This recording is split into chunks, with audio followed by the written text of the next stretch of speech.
Vigyam kurume deva sarva karyeshu sarvada.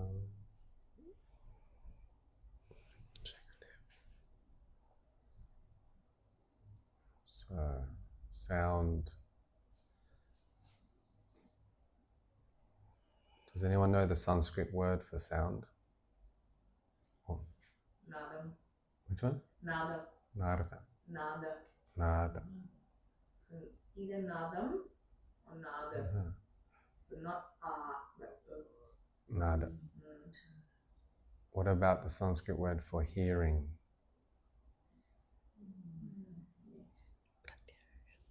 Sravana. Sravana. And correlating with the word shruti. Shruti is shru means to hear.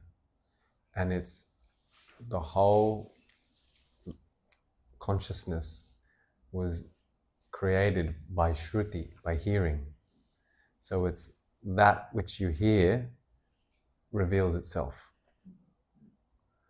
So what element is sound correlated with? Because every sense is correlated with one of the 5 senses, 5 elements. Which sense is the sense of sound? Which element is sound? Air? Anyone else? Ether. Ether. Akasha is the Sanskrit. Because Akasha is ether or space, and that is the most subtle out of the 5 elements. So Sravana, hearing, is the most subtle. If you meditate and you transcend when you meditate, like Mike teaches a technique that's very easy to transcend the body. And when you transcend, the last thing that will go is sound, because it's the most subtle. The most tangible, earth, is smell. So very easily you'll lose your sense of smell when you meditate. You won't be smelling things. And next is apa, which is water, is taste. So then you will lose the taste. You won't be thinking taste. Then next is tejas, sight. So even if you have your eyes closed, still the sight is not there. And the vayu, which is air, is touch. So that's when sometimes when you're transcended, you can't feel your hands. The sense of touch is gone. But still, you can be in transcendence or meditating, and you have transcended those senses, but sound is still there. You can be meditating, but hear the wind or hear the people on the train. So it's the most subtle, and it will take the full transcendence of all the indriya, all the senses, to transcend sound. So why is sound the most subtle? Because sound is the most powerful. Because the more subtle we go, the more power. Everything is sound. This body, this didgeridoo, this yoga mat, this wood, this room, it's all from sound. Before it comes to a piece of flesh or a cotton or wood, it first started as sound, as vibration, as Anu said, as the most subtle vibration. And then it comes to, that vibrating into a form of skin, flesh, wood, water, any of this. So it is the most subtle, and that's where the most powerful. That's why mantra is so powerful, is the sounds or the different mantras coming through musical instruments. Doesn't have to be mantra from, you'll see Aishwarya makes the mantras with the bowls, or the bija, the seed sounds. So if we can interact with sound in a divine way by attuning our Sravana, our hearing, to a divine frequency, then we can tap into the power of sound. And so Shruti is that which, the sound which reveals, because all the Vedas, like what are the 4 Vedas? Rig, Atharva, Sama, and Yajurveda. So which one is sound? Sorry? Samaveda. So Samaveda, and out of the 4, so just peel back for a minute for those who are lost. The Veda, you can say Veda means science, but what it means, like what is science? Science is the mechanics of natural law. So the Veda is an expression of how nature is organized. And you can say Veda is everything, or Veda is universe. But if we want to start bringing it a bit more superficial and unpacking it, you can come into 4 Vedas. And we have Samaveda, Rig Veda, Atharva Veda, and Yajur Veda. And that's different expressions of the laws of nature. For example, we have Atharva Veda, which includes Ayurveda. So it is talking about how to live life, any life, especially human life, but any life, according to the Veda, according to the laws of nature. Then we have the Yajur Veda, which is like the science of how to engage in certain ritual and ceremony to trigger certain laws of nature. For example, through fire ceremony, called Yagya. So, and then there is Rig Veda, which is correlates also with Vastu, so Vedic architecture, or Sthapatya Veda. So how to organize structures and architecture according to natural law. And then Samaveda, you may have heard, Sama is like the essence of all the 4 Vedas. And Samaveda is the Veda for sound. And each of these Vedas has what's called an Upaveda, which is like a sub-Veda. So that's why I said Atharva Veda includes Ayurveda. Yajur Veda includes the Yagya and the Dhanurveda, warfare. So Sama, the Upaveda, is called Gandharva Veda. So Gandharva Veda is very interesting. It's basically sound healing. Like today we call it sound healing. Gandharva Veda is using sound to trigger certain laws of nature. For example, there is a Gandharva Veda remedy, a melody called rain melody. I don't know the Sanskrit, but the English is called rain melody. And in Australia, in a drought in the 80s or 90s, they played this melody through the speakers and created the rain in the drought. They were sent a lot of meditators to the Australian rural area, and they played the melody and meditated in a group to create more harmony in the collective, and then came the rain. You can have Gandharva Veda for sleep, even different times of the day. Gandharva Veda for pregnancy. So different melodies and sounds to activate certain laws of nature. So Gandharva Veda is Samaveda, and when you learn about these 4 Vedas even a little bit, you'll know Rig Veda. Rig Veda is the seed of all the Vedas. And Sama is one of those. And from Samaveda comes the Gandharva Veda, which is the sounds. So there is a lovely shloka which I wrote down, just a saying, and it's very simple. It's called Sadhya Faladi Gandharvaha. So Sadhya means instant, immediate. And Faladi, Phalam, anyone know the word Phalam? Fruit. And then Gandharva is like the celestial sounds and the celestial beings. So Sadhya Faladi Gandharva, the celestial sounds or the divine sounds creates the Sadhya Phalam, the instant fruit, instant results. So once again, the celestial or the divine sounds will create instant results. When we're learning Ayurveda, when I'm learning with my teachers, and we learn the pulse diagnosis, there are these certain qualities that are ideal in a pulse. I'm not going to go into them. And there are 3 qualities. You will never, very rarely find that in someone, because that means they're in perfect health. And it's very hard to find anyone in perfect health. But you will find it in that person if they have certain experience with music. That's the only time you can find that, because the Gandharva, the divine sounds, can create this instant harmony in the body. So this was very interesting when we learned that shloka, because not many ways you can trigger that perfect harmony. So sound has that power, and in Ayurveda, actually, although sound is the most subtle, and in general subtle means potent, actually sense of touch is the king of the senses. And what was touch? Which element? Air.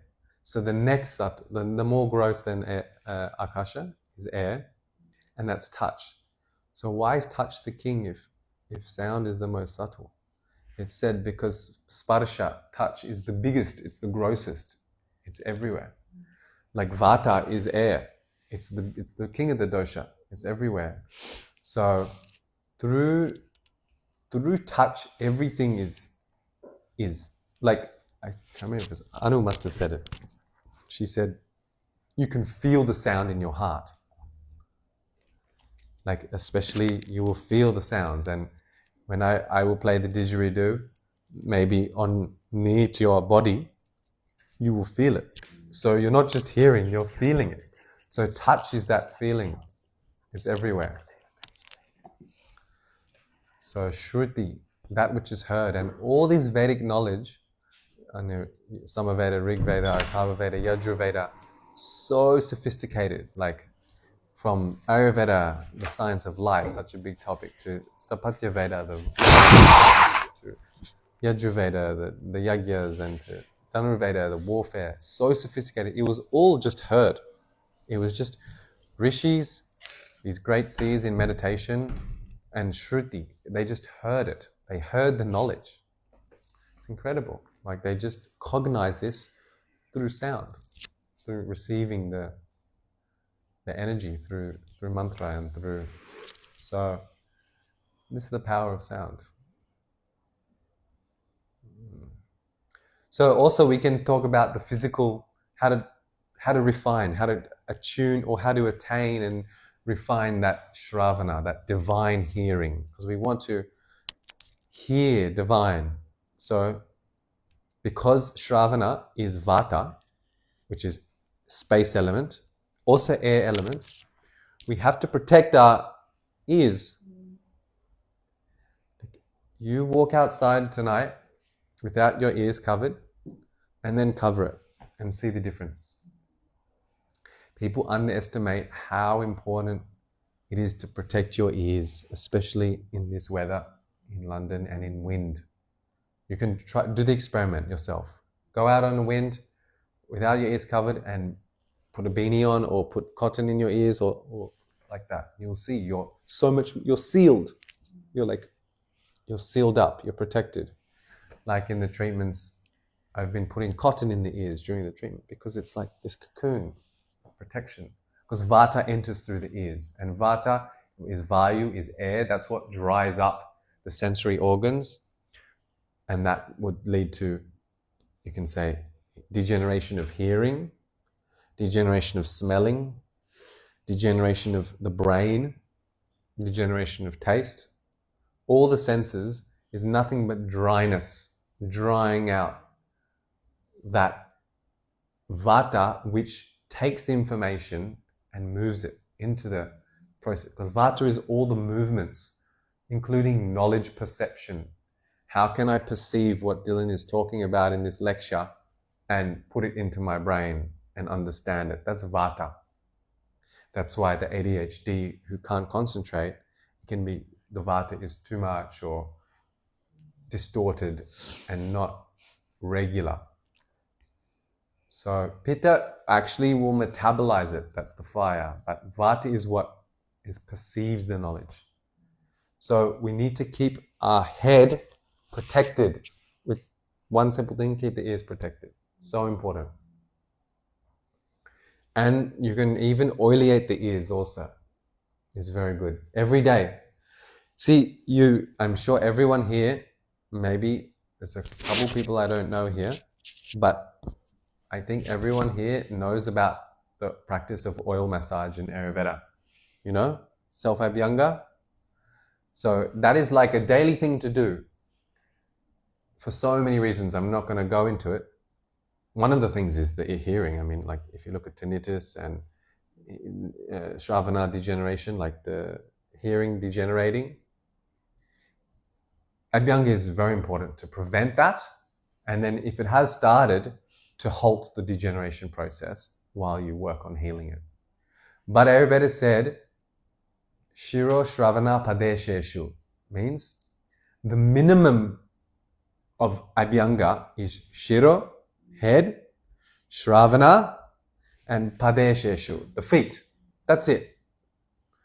If you can't do Abhyanga every day put a bit of oil on your crown, into the ears, like right in, and the soles of the feet. That's it.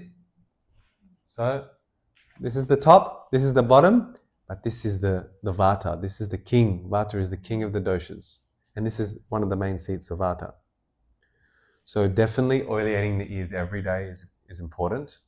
It can be before your shower, especially if you swim, like Mike, in the Hyde Park pond every day, in the cold water, most days. Then definitely you need to put the oil in because it protects from What's the best oil for the ears? The best, you can get different ear oils. You can even use the nasya oils, the same oil that they use for nasya. So there's a classical formula called Anutailam, which Javita has. We do the Nasika oil. We even have an oil for ears. It's called Karanapurna oil. So you can, and just sesame also, or ghee. That's the simple oils. But the Nasika is good. And that can be on the pinky and in.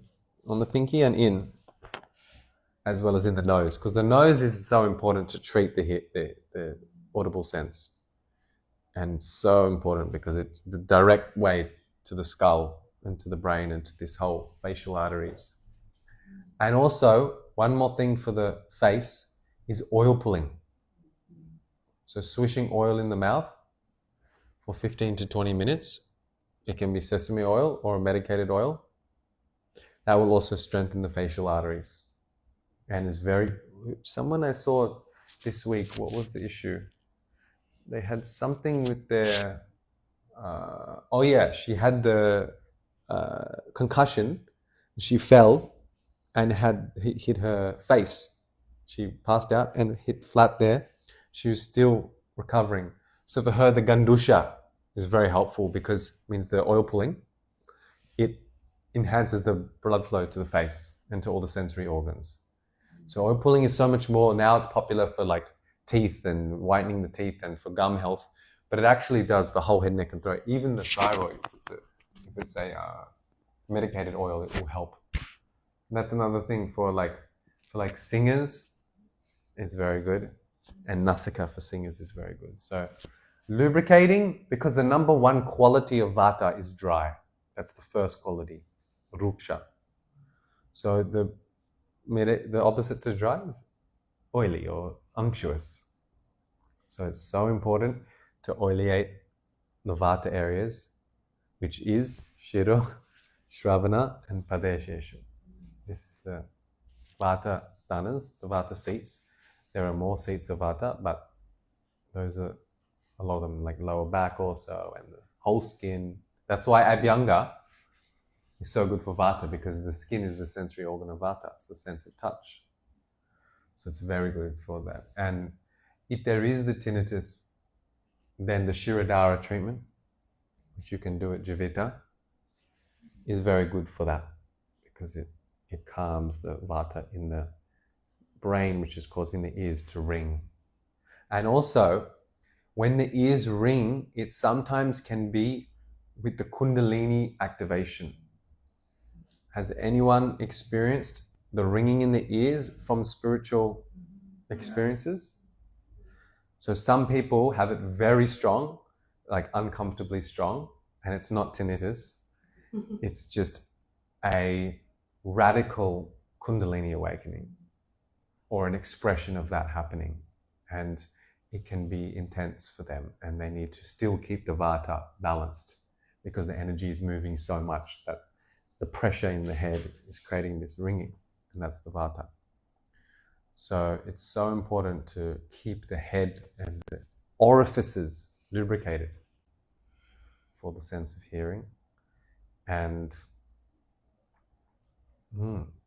for the karana, for the eardrops, you can do that, or especially you can do with nasika or the karnapurna oil or an ear oil. You can lie down for 10 minutes, means put 2 drops and just, this is before sleep, wait 10 minutes and then turn 2 drops and then go to sleep and let it seep in. So this is the kind of superficial health side of, not superficial, but this is more the earth element, the body, the hearing, and then we can move to the more subtle, which is the sound and the Gandharva, the divine sounds and the divine melodies. Because if you see the ragas, which are the melodies of Indian classical music, they will say raga from 7 a.m. till 10 a.m. and raga from 10 a.m. till 1 p.m. And you can choose the raga based on the time of the day because that harmonizes with the doshas that are dominant. Like we have Vata 2 till 6 in the morning, and then Kapha 6 till 10, and then Pitta 10 till 2. So these raga, because Pitta 10 till 2 is the fire element when the sun's the strongest. And then after that, 2 till 6 is Vata, so it's more subtle as the sun is transitioning. So like that, the sounds also harmonize with the elements of the time of the day. And then even seasons and or rain melody for dry. You can do so many different, there's boundless sounds for different applications. And then of course certain mantras, that's puja, that's Ayurveda, that's ceremony. You do, half of us here, some of us here did the course last week in massage, and we had the yagya, the ceremony for protecting. So for protecting us from the treatment, but also enhancing the capacity to treat. You can do yagya for certain mantras for marriage, you want to get married, for certain mantras for wealth, certain mantras for a new house, to make that house, when you move into that, it is more harmonious and has the good effects and is everlasting and doesn't create any issues. So innumerable applications with mantra. But the sound is also subtle. And interestingly, with the mantra, Maharishi Mahesh Yogi, who was a rishi, a great rishi who brought a lot of the Vedas to the West, and not just the West, he revived it in the world. Through the West, he would spread it to the West, and that would make India interested when the West were practicing it. But he was strong on saying to not speak the mantra out loud, to do it inwardly. Because he said, keep the mantras out loud for the pundits.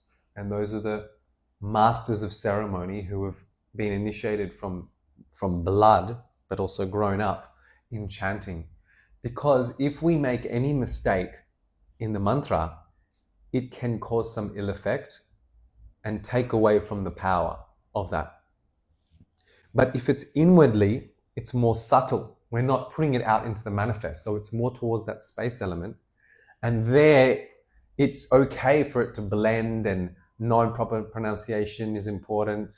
It can kind of morph into all the different vibrations. And that, it's like keeping in the subtle. It's like Satya Bruyam means speak the sweet truth. Like, we don't want to speak bad things because then it brings it up into the relative. Like even like, oh, I'm afraid I'm going to get cancer, or my auntie had cancer and my mother, and I think I'm going to get it. This is like really inviting cancer into you, especially when you speak it out loud. So you can express, and it's important to express those fears with a therapist or practitioner. But it's important to be mindful of what we speak, and saying bad things. Like my teacher would say, saying bad things to the food, like, for example, say your partner or your mother serves you food, like, oh, not this macaroni again. He said, is that not cancerous? Like he would say, that is cancerous, like carcinogenic. It's to say, oh, not this again. Like, you're just enlivening into the manifest and food is especially so sensitive because it's rich of microorganisms and it just is so sensitive to, and especially if it has water in it. Water is so sensitive to what we say, not just what we think, but once we say it, it's out there. It's more water element and earth element. It's more superficial relative. So be careful with what you say. Speak the sweet truth is one of the Acharya Rasayanas, which means behaviors for longevity in Ayurveda. Because we talk about, you may have heard the word Rasayana. It's that which spreads rasa, that which spreads the essence of life. So people mostly think of Rasayanas, they'll think of special herbs for longevity. But Ayurveda says before you take any herbal Rasayana, you need to do the Acharya Rasayanas, which are the behavioral Rasayanas. Behaviors that enhance longevity. And one of those is Satya Bruyam, or Satya Bruhat, which is speak the sweet truth. So don't say any negativity, or even if you have to portray something negative, say it in a sweet way. Don't frighten someone, or even for example, if a physician needs to diagnose, or so many my patients, it's toxic, what they hear from the oncologist of you have 6 months to live, there's nothing we can do, start planning your will, but all that, that's not sweet speaking. You need to speak sweetly. Or the woman goes for a pregnancy scan and the radiologist is like, oh, the baby's a bit small, you might have to get some intervention, or this is something that needs to be changed. There's just the baby's small, that's fine. And now there's that fear, even though that mother might have been, or mother-to-be was so strong and is a strong person, still that speech has come into her being. So speech is so powerful, and because they're going to hear it, and the hearing is the most powerful. So Satya Bruyat, speak the sweet truth. There's longer shloka to that. I'm not recalling it. Satya Bruyam Bruhat, Priyam Bruyat or something. But one of the Acharya Rasayanas, one of the behavioral Rasayanas, so important. And you can even learn that in swear words. See when people are speaking the swear words, it alters the energy. It takes away the sattva, that purity. And the purity, which is the pure speech, is what gives the good effects. And there's even a siddhi, which is a supernatural capability called Vāk Siddhi. And it means that which you say comes true. So one of my teachers has said to have that Vāk Siddhi, and his mother also has said to have it. So if they say, you will be better, the patient gets better much easier, because he's developed the Shakti, the energy for that ability to speak. And one of that is, he speaks the sweet truth. He doesn't say swear words. He doesn't say negativity, and his speech is very powerful, and not over speaking also. That's why some people, they can say something very simple, like in a consultation, but it completely changes the life of the client. It's just the power of not just, they say it's not, this is modern science will also study, it's not what you say, it's how you say it. So that's, the Vāk Siddhi is very powerful, and that's because it's all received through the Shravana.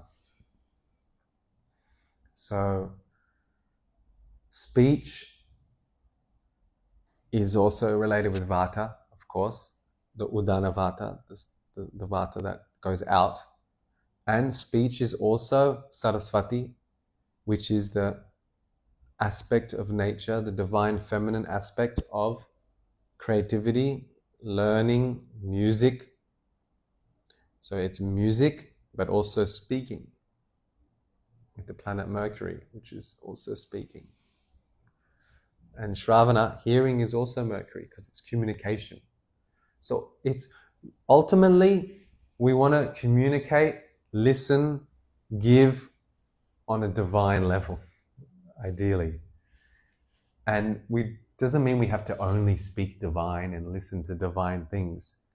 But when we are activating that Shravana, that divine hearing, and that Satya Bruhat, that not just the sweet truth, but also Shuchi, the pure speech.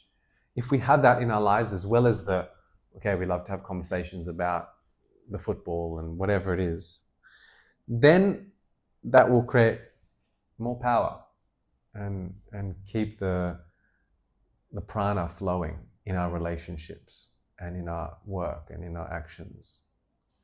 So it's wise to activate the Shravana and utilize it, as well as the Shuchi Vāk, the pure speech. And that can be done all these ways, and just also through the physical sense organs, the oils and the good foods like ghee and garlic is also very good for the ears. If for ear infections, like you can just put garlic cloves in your ears like earplugs. It's good. Take the skin off and just put it in. Garlic is so good for the ears because it's so good for Vata. And see if I wrote down anything else. If I could say something, it was interesting what you said first, about that instant effect of sound. Yeah. Right. So I find this very intriguing. What we practice also this morning with the pranayama, the Brahmari pranayama, that sound. That one, yeah, everyone's doing and it's just really kind of, when you understand someone, the first instinctive, like innate expression of your body is isn't it? There you go. Yes. So it's kind of in that line, I think, when it's kind of that beautiful immediate connection comes, and it is kind of, you're giving these cues with your sound that comes. You don't even think that it's coming, but it's beautiful. Constantly establishing that understanding and interaction between you with that. But it's a sound of pleasure, isn't it? When you eat something good, you go, yes, yeah, or you embrace someone, you go, So so good. It's really, really nice what you said about that instant connection with the sound of the pure sound, the innate kind of natural sound that comes from us. I love it. Such good examples, and so important to express those sounds as well. Like eating, like let it out, and of course, sexually, the orgasm is that instant, and that moves through sound a lot. So yeah, love it. There is a book on the humming. If you're interested, there's a whole book written on on this subject and how it changes physiology once we extend that hum. So it's not just everyone here there, but it's just extended long hummings, and especially with someone, when you do it together, it's kind of resonates and increases that vibration. Something like when I had my baby, and my partner at that time, we locked our necks together, and because he's got that really beautiful resonance, low male voice, and beautiful painkiller, it really is wonderful. And with partners, put backs to backs, and just hum for a long time. It just creates such a beautiful connection with each other. So it's great to play with that sound as well. But what it does on a physiological level is increases your serotonin levels and your feel-good hormones, oxytocin, dopamine, endorphins. They start flowing. So if you do that in the morning, like let's say 20 repetitions of the sound, you've got this beautiful. You just set your mind and your gut as well, because it works there as well. Right? Awesome. And that's why pulse is so important, self-pulse, because it's the most refined level of touch, because everything is vibration. Your liver, your heart, your lungs, your sacrum, your big toe, your ankle ligament. So that all has its own unique vibration. So through pulse, that's how, with pulse diagnosis, with a good physician, can see all the different parts of the body, and not just physical. It can even feel the subtle, emotional, the karma, the astrology. All of that can be felt through touch, because touch is the king. It has everything. It encompasses everything. Everything is felt. And that's why certain different frequencies, whether it's different hertz or different melodies, can even go to certain parts of the body and do different, like you'll see the didgeridoo may be more like root chakra, but this is not the most deepest didgeridoo, so it might be a bit higher. But then these bowls are definitely the space element. So more than whether didgeridoo, I can sometimes, because I do, and I will do on you, like sometimes after my treatments, I will play, but it's hard. I don't do it a lot because the treatments I do that, like for example, the Abhyanga, mostly I will do it with Abhyanga. It's very Akasha. It's quite subtle, and it's very like more like the bowl energy. So to bring the didgeridoo after that it's not, probably not for most people, but it can help when someone has something stuck in the chakra or in the spine, and it just needs to be like shaken up a bit, or they need to just drop down and ground. So every sound has different correlations in the human physiology.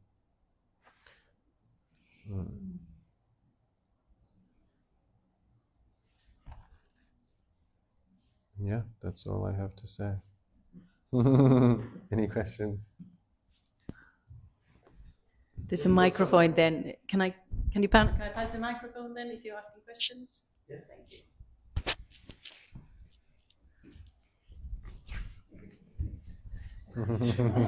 What is that? If you get a patient come in and you do the touch, and you're checking their pulse, will you know on a sound level what they may need to?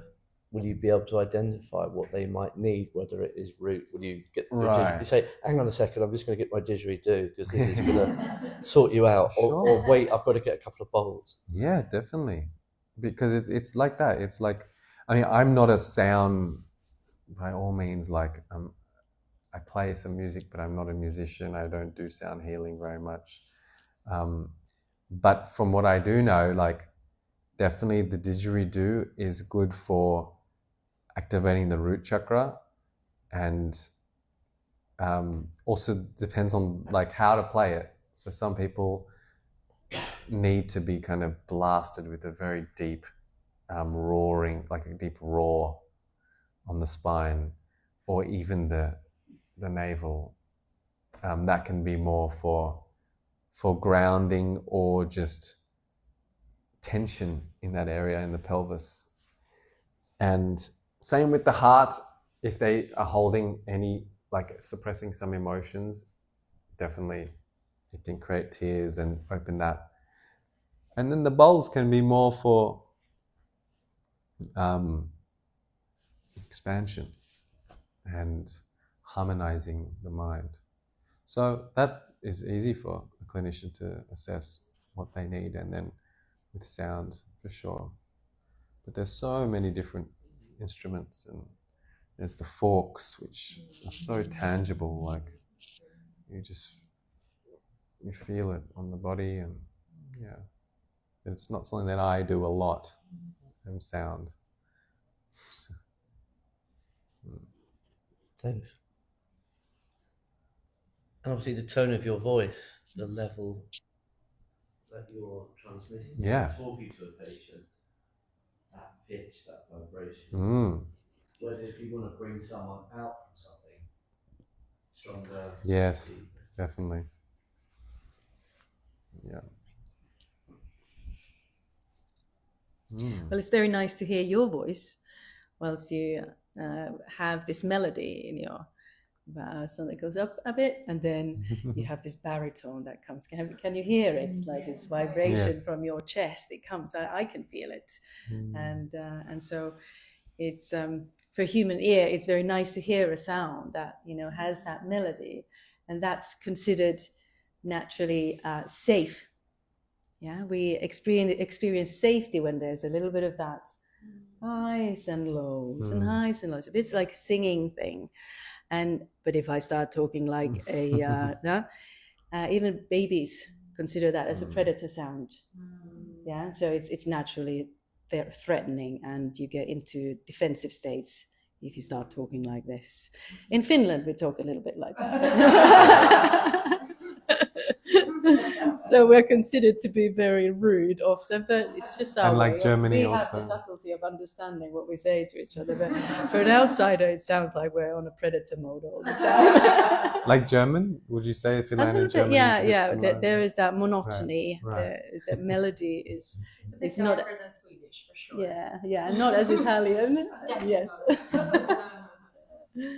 Right. Yes, but there is these kind of how we interpret the sound instinctively. The melody is something that we do naturally to babies to train their ears, to train the muscle in the ear to receive information. So it's a good play, but it's also a physiological need for them to train the ear muscle. Yeah, I mean, you could speak so long about sound. It's the biggest thing. I was just thinking, if sound is everything and is the most subtle, that means that it should follow that if we listen closely, we could hear the truth, or actually the absence of truth, as a disharmony in the vibration. Is that? Hear the truth. Or the lack of the truth. Hear the truth as harmony, definitely. and the lack of truth as something is not in harmony. It's like intuition and Well, that's why sometimes you can feel when Right. someone's not telling you the truth, because it's dissonance. Yeah. It creates tension in here. It's because you sense, like, the senses for it, the radars or the sonars that you have are very energetic, and so they respond in a way where your body feels like something doesn't feel right. Like, you say it, you don't say something doesn't sit right or hear right, you say something doesn't feel right about this situation. So you felt it in your body with these cues, and the cues are vibration. I do feel that, but I was thinking one could close their eyes and focus on the sound. It's happening. What I'm trying to say is it's happening without you needing to focus on the physical sound. Because even things that your ear, the human ear, hears between a certain spectrum only. Beyond that spectrum is also sound, but not for the human ear. But it's still sound, it's still happening. So in the same way, the perception of a reality is based on many tools. So it's just the physical mechanism is called the brain, but the brain is just the physical version of a very large energetic. I'm doing a very poor job of explaining this. No. So the brain is just the physical representation or manifestation of all the apparatus we have that helps us perceive and interact with energetic realms. So we interact with each other in the physical realm as matter, but then with matter, if you actually put it under a microscope, it's going to appear further and further apart. So the illusion of being solid, this is an illusion. Because you are seeing it at a certain distance, it looks like it's very close together, but the more it will become very disparate atoms just vibrating next to each other. So at that level, you're also communicating, but not with ears and sound within these hertz 20 to 20,000.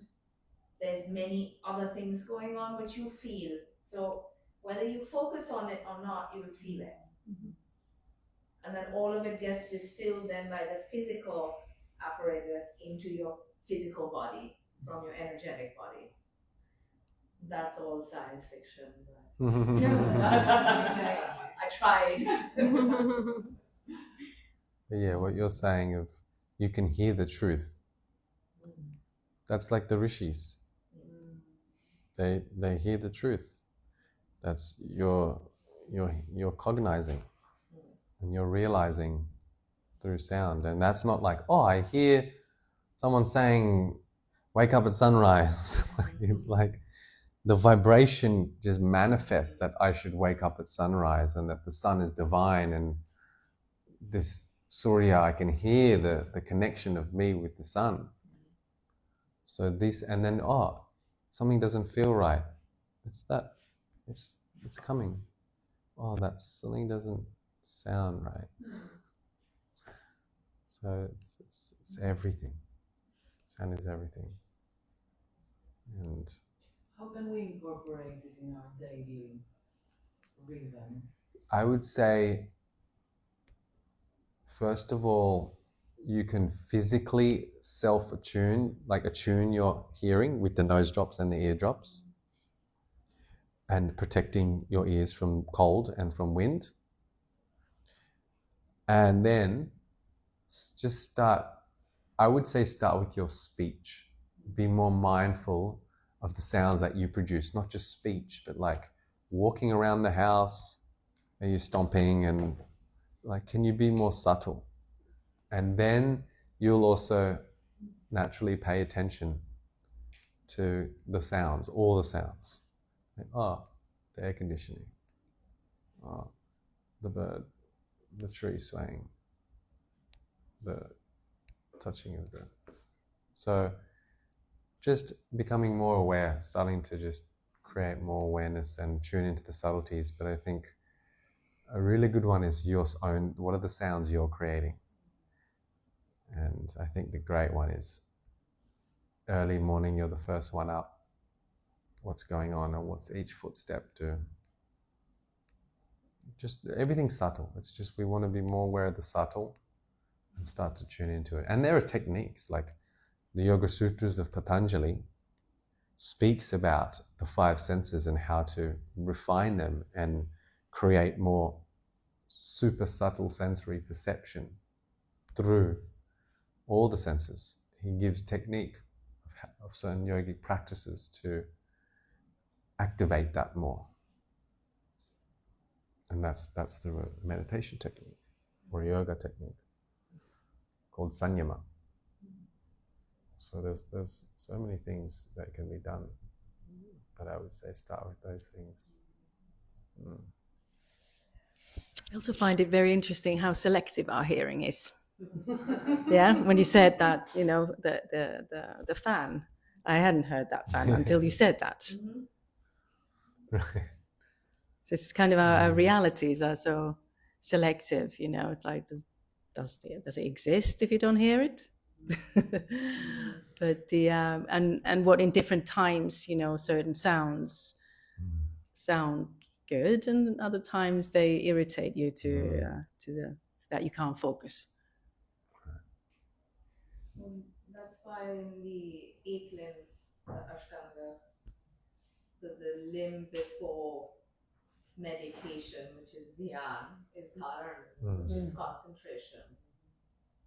So that's where you just concentrate, like Dylan was saying, you just pick up. Yes. And so when we teach in Jivamukti, the meditation is about observing, and that state is called sakshi, the state of the witness, where you just witness. You're not part of it, you're not judging it, you're not getting involved and engaging with it. Oh, the fan is loud, is engaging. There is a fan, is observing. Yes. So that it's that state where when you start observing in the smallest, it's like expanding your peripheral, not just vision, but peripheral, the periphery of your senses. Do not just be just immediate and gross, because just in front of you is gross, and I don't mean gross as in icky. I mean gross is the opposite of subtle, but the ones furthest away are subtle, and it's the same training of going from the more gross to the more subtle. So the closer to the earth away, closer to me away. same concepts in different, just in woven in different forms, but the same practice.